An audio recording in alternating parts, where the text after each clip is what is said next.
जय हिंद साथियों, ये सेशन आप सभी के लिए काफी इंपॉर्टेंट होने वाला है क्योंकि इस सेशन में हम देखने वाले मध्य प्रदेश शिक्षक भर्ती वर्ग 1 से रिलेटेड बिग अपडेट। सबसे पहले हम बात करेंगे नवनियुक्त शिक्षकों के लिए एक डीपीआई द्वारा आदेश जारी किया गया है, उस आदेश को समझने का प्रयास करेंगे।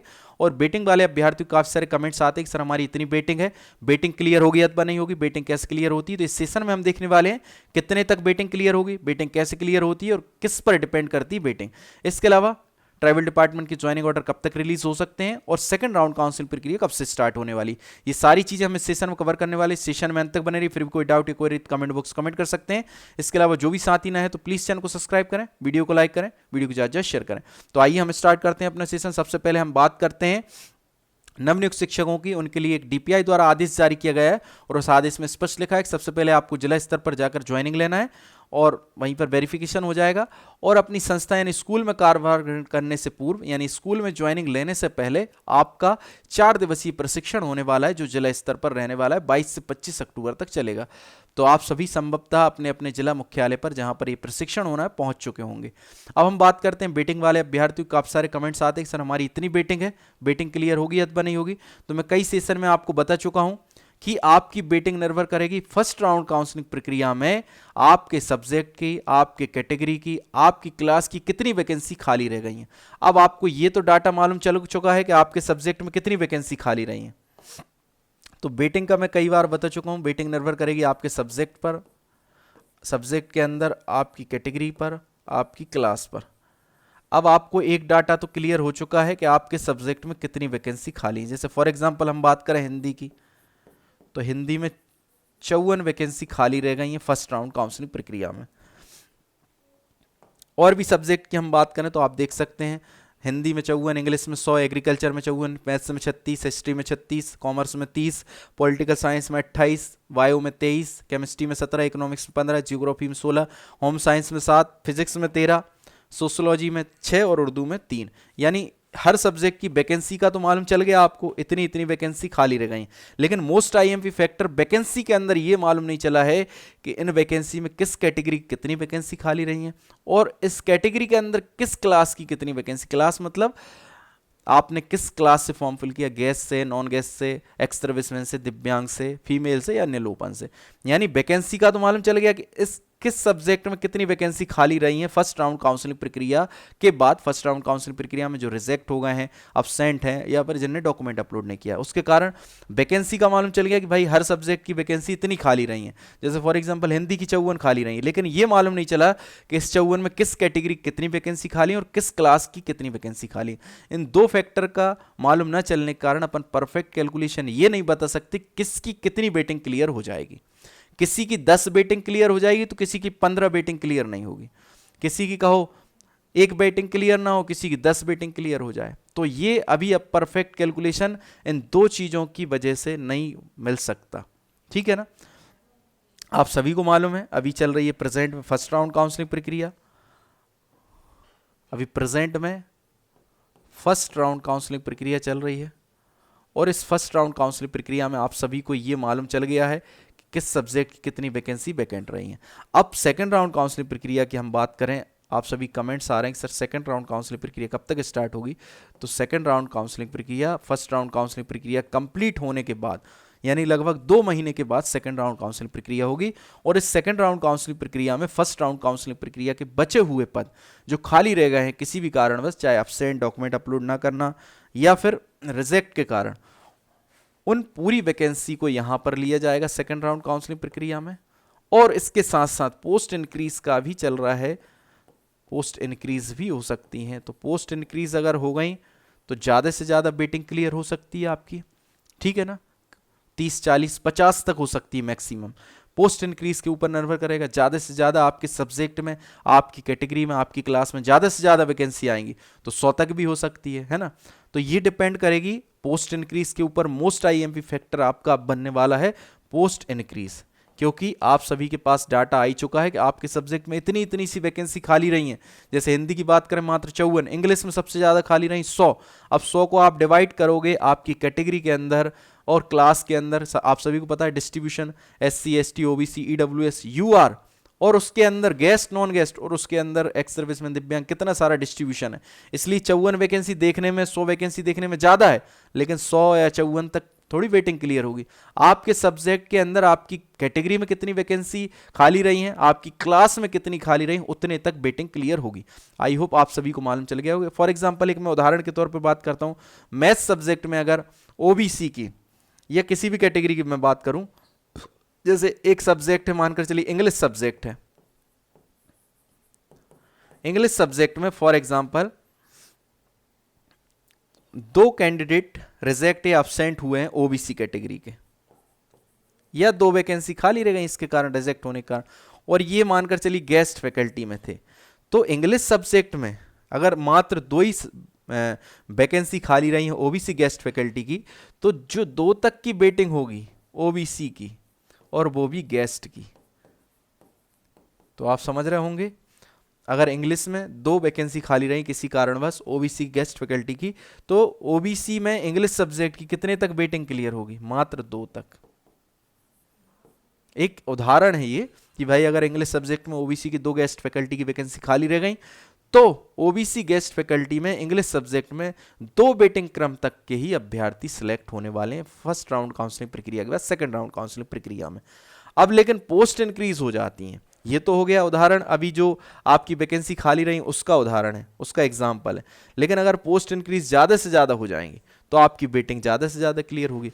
अब आपकी वेटिंग जो निर्भर करेगी, मेनली निर्भर करेगी पोस्ट इंक्रीज के ऊपर। जितनी ज़्यादा पोस्ट इंक्रीज होंगी उतनी ज़्यादा वेटिंग क्लियर होगी। अभी के जो आंकड़े हैं उसके अनुसार अगर हम बात करें, अभी परफेक्ट कैलकुलेशन नहीं है, पर फिर भी आप समझ सकते हैं जब 54 ही वैकेंसी खाली रही हैं तो 54 तक वेटिंग थोड़ी क्लियर होगी। इस 54 के अंदर कितनी सारी डिस्ट्रीब्यूशन है, कैटेगरी है, क्लास है, और आप समझ सकते हैं कहो तो किसी की वेटिंग 5 क्लियर हो जाए और किसी की 2 वेटिंग क्लियर ना हो। जैसे कि आपने उदाहरण देखा इंग्लिश का, अगर मानकर चलिए ओबीसी गेस्ट में किसी की तीसरी वेटिंग लगी होती तो 2 कैंडिडेट रिजेक्ट अब्सेंट या डॉक्यूमेंट अपलोड नहीं किए तो 2 ही वैकेंसी खाली रही, तीसरी वैकेंसी खाली नहीं रही, तीसरे नंबर का वेटिंग वाला अभ्यर्थी कैसे क्लियर होगा, और हो सकता है नॉन गेस्ट में 5 तक क्लियर हो जाती। तो ये एक समझने वाली बात है कि वेटिंग आपकी निर्भर कर रही है किस पर, आपका सब्जेक्ट, आपकी कैटेगरी, आपकी क्लास। सब्जेक्ट आपका क्लियर हो गया, आपके सब्जेक्ट में इतनी वैकेंसी है, लेकिन ये क्लियर नहीं हुआ कि आपकी कैटेगरी में कितनी वैकेंसी, आपकी क्लास में कितनी वैकेंसी। क्लास मतलब एक्स सर्विसमैन की बची हुई है वैकेंसी, या फिर दिव्यांग की बची हुई है, या फिर गेस्ट की बची है, फिर नॉन गेस्ट की बची है, या फिर फीमेल की बची है, ठीक है ना। वैसे मेल फीमेल का तो डाटा है क्लियर, मेल फीमेल, लेकिन मेल फीमेल का ये पता नहीं कि गेस्ट के मेल हैं या फिर नॉन गेस्ट के मेल हैं, या फिर गेस्ट जो फीमेल है या फिर नॉन गेस्ट फीमेल है, ठीक है ना। तो ये डाटा मालूम नहीं चला है। अब जब फर्स्ट राउंड काउंसलिंग प्रक्रिया की हम बात करें तो फर्स्ट राउंड काउंसलिंग प्रक्रिया में क्या होने वाला है, आपकी फर्स्ट राउंड काउंसलिंग प्रक्रिया पूरी हो ही चुकी है। अभी आने वाले समय में फर्स्ट राउंड काउंसलिंग प्रक्रिया में क्या होगा, एक बार और फिर से मौका मिलेगा जो अभी अब्सेंट हुए हैं या फिर कुछ से अभ्यावेदन भी मंगाए जाते हैं कि आप जो रिजेक्ट हुए हैं, अगर आपके पास कुछ वैलिड रीज़न है कि आप रिजेक्ट ना हो, मतलब आप सही हैं, आप अपने आप को साबित कर सकते हैं अभ्यावेदन के माध्यम से, कोई डॉक्यूमेंट में कमी है, मिस्टेक है, तो आप अपने आप को प्रूफ करने के लिए, किसी की यूनिवर्सिटी फर्जी है तो प्रूफ करने के लिए अभ्यावेदन मंगाए जाते हैं रिजेक्ट अभ्यर्थियों से, तो उसके माध्यम से भी 1-2 अभ्यर्थी और सेलेक्ट हो जाते हैं, ठीक है ना। तो ऐसे करके एक बार और मौका मिलेगा इन अभ्यर्थियों को। तो ऐसे फर्स्ट राउंड काउंसिल प्रक्रिया लगभग 1 महीने चलेगी, यानी 1 महीने के बाद, यानी लगभग 2 महीने के बाद ये मान लीजिए सेकंड राउंड काउंसिल प्रक्रिया होगी।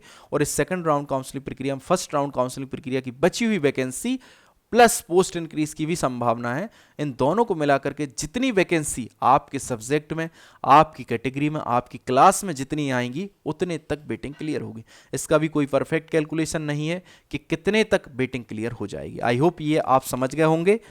कई बार कमेंट्स आते हैं कि सर हमारी 20 वेटिंग है, तो मैंने आपको बता दिया टोटल 54 वैकेंसी है।